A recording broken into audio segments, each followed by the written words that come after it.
mabuhay! You know guys, na-cancel na ang island hopping namin sa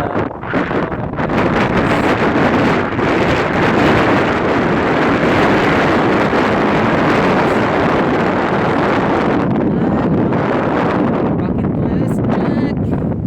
Unexpected ko na makakita ako ng ganito sa Palawan. Yeah!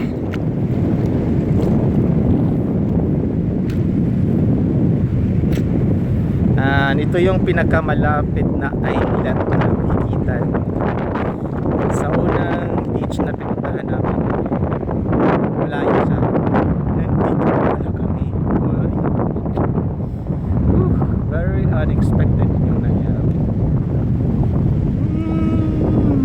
Therapy, parang anong tawag? Parang therapy na rin to human.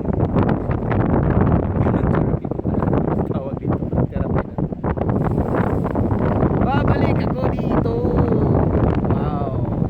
So wow.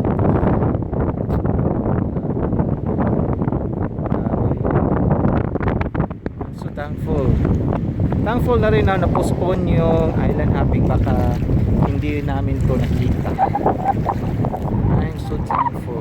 Thank you.